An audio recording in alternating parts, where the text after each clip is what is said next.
What's up, book nerds? My name is Tara, and I want to talk a little bit in this video about my summer plans and how those affect this channel and my reading. The first part of my summer has been pretty boring. I have been hanging out in my house and catching up on a lot of the other things that I need to do. I have a long to-do list for the summer.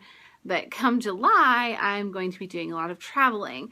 And one of the things that I will be doing is taking my very first ever trip to New York City.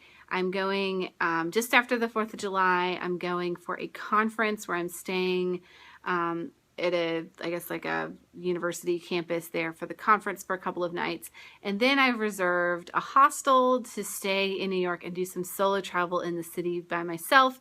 And I've never been to New York. So one of the things I wanted to just throw out there is if anybody lives in the New York area, certainly, hopefully you're somebody that's like a real person, somebody that I recognize or somebody that I know, a booktube person. I would love to meet up, hang out, grab coffee, go to a bookstore together, anything like that. Would love to meet some people if I'm in an area that I think a lot of booktubers may live in. And then also, if that's not an option, or if you are a booktuber who just has a lot of experience in New York, I also would love recommendations of bookish places to go in New York City, or great bookstores that I need to visit besides the Strand, because I want to go to the Strand. Also coffee shops, because one of my favorite things to do when I travel solo is to visit coffee shops. So New York City does not really scare me. I know it's like, oh, how are you going to travel alone to a big city?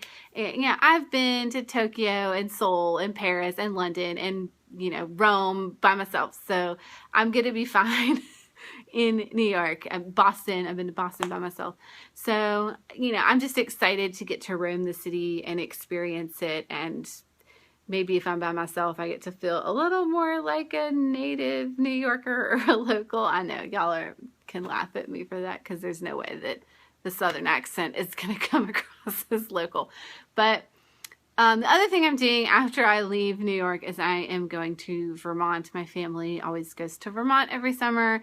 So I will be in the very southern part of Vermont for about 10 days, and I will get a lot of reading done, but probably not a lot of videos filmed because I have no internet up there. And then I'm actually going to Burlington, Vermont for the first time ever. I've spent my whole life in Vermont, but I've never gone to Burlington. So I will be going up there for a wedding, and hopefully we'll be back by the end of July. So July may be a little sparse on video postings. I'm going to try to pre-film. I'm almost always pre-film my videos, so I'm going to try to at least throw up a couple before I leave. And then I'll definitely film some stuff of just my travels and where I'm going and where I'm reading, because I always read a lot when I travel. And hopefully I'm just very excited about my summer plans now that they're all set in stone. And hopefully I will get to experience a lot of great bookish things while I'm on the road for 21 days in the month of July. So that's all for now, book nerds. Thank you for watching, and I'll see you next time.